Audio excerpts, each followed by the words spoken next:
2026 ஆண்டின் முதல் நாள் சட்டமன்ற கூட்டத்தொடரிலிருந்து வெளியேறிய ஆளுநர் RN ரவி திமுக ஆட்சியின் மீது 12 குற்றச்சாட்டுகளையும் கூட்டத்தொடரில் தேசிய கீதத்தை அவமதித்து விட்டதாகவும் கூறி 13 குற்றச்சாட்டுகள் நிறைந்த அறிக்கையை வெளியிட்டார்.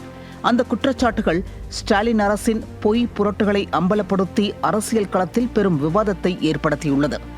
ஆளுநர் அறிக்கையில் முதலாவதாக மைக் அணைக்கப்பட்டதாக கூறியுள்ளார்.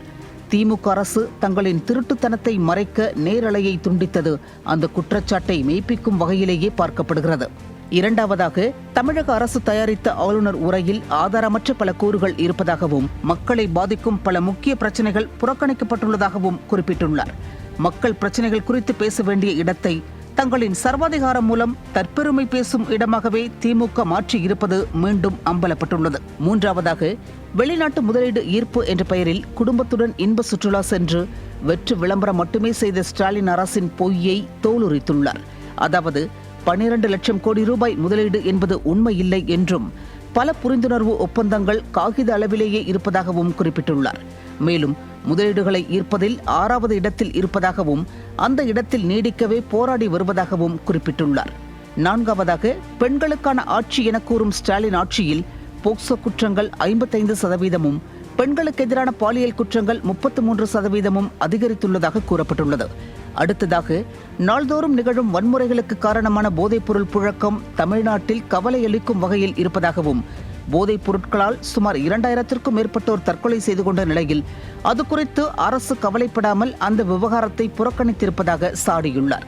ஆறாவதாக, பட்டியலின மக்கள் மற்றும் பட்டியலின பெண்களுக்கு எதிரான வன்முறைகள் அதிகரிப்பு குறித்து வாயே திறக்காமல் முற்றிலும் புறக்கணித்துள்ளதை சுட்டிக்காட்டியுள்ளார். அடுத்ததாக, தமிழ்நாடு நம்பர் 1 என தம்பட்டம் அடிக்கும் ஸ்டாலின் அரசு தற்கொலைகள் நிகழ்வதில் முதல் மாநிலமாக இருப்பதாக கூறப்பட்டுள்ளது.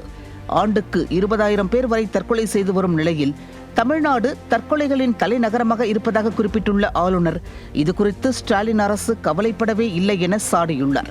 எட்டாவதாக, தமிழ்நாட்டில் கல்வித்தரத்தில் தொடர்ச்சியான சரிவு, நிர்வாக சீர்கேடுகள், ஆசிரியர் காலி பணியிடங்கள் நிரப்பப்படாதது, மேலும் தற்காலிக ஆசிரியர்கள் அதிருப்தியில் இருப்பது குறித்து ஸ்டாலின் அரசுக்கு எந்த கவலையும் இல்லை என்றும் சாடியுள்ளார். உள்ளாட்சியில் நல்லாட்சி என கூறி ஆட்சிக்கு வந்த ஸ்டாலின் ஆட்சியில் உள்ளாட்சி தேர்தல்கள் நடத்தப்படாமல் இருப்பதால் பல ஆயிரம் கிராம பஞ்சாயத்துகள் செயலிழந்து கோடிக்கணக்கான மக்களின் அடிமட்ட ஜனநாயக உரிமைகள் மறுக்கப்படுவதாகவும் அறிக்கையில் கூறப்பட்டுள்ளது. 10வதாக, ஆன்மீக ஆட்சி என கூறிக்கொண்டிருக்கும் ஸ்டாலின் ஆட்சியில் பல ஆயிரம் கோவில்களுக்கு அறங்காவலர் குழுக்கள் இல்லை என்றும் அவை மாநில அரசாங்கத்தால் நேரடியாக நிர்வகிக்கப்படுவதால் பல ஆயிரக்கணக்கான பக்தர்கள் பாதிக்கப்படுவதாகவும் சுட்டிக்காட்டப்பட்டுள்ளது. அடுத்ததாக, தொழிலை நடத்துவதில் ஏற்படும் வெளிப்படையான மற்றும் மறைமுகமான செலவுகளால் சிறு குறு மற்றும் நடுத்தர தொழில்துறைகள் பெரும் அழுத்தத்திற்கு உள்ளாகி தமிழ்நாட்டை சேர்ந்த தொழில் முனைவோர் தங்கள் நிறுவனங்களை மற்ற மாநிலங்களில் அமைக்க வேண்டிய கட்டாயத்திற்கு உள்ளாகின்றனர் என்றும் குற்றம் சாட்டியுள்ளார்.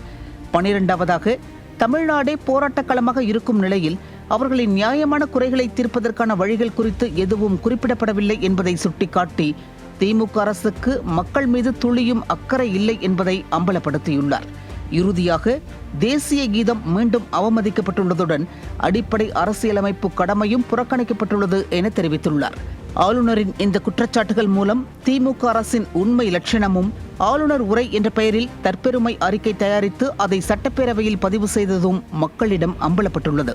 தேர்தலுக்கு இன்னும் 2 மாதங்களே இருக்கும் நிலையில் ஆளுநரின் அறிக்கையில் சுட்டிக்காட்டப்பட்டிருக்கும் இந்த மக்கள் பிரச்சனைகள் மீண்டும் மக்களிடம் பேசு பொருளாகி ஸ்டாலின் அரசுக்கு பெரும் அழிவை ஏற்படுத்தப் போவதாக கூறுகிறார்கள் விவரம் அறிந்தவர்கள்.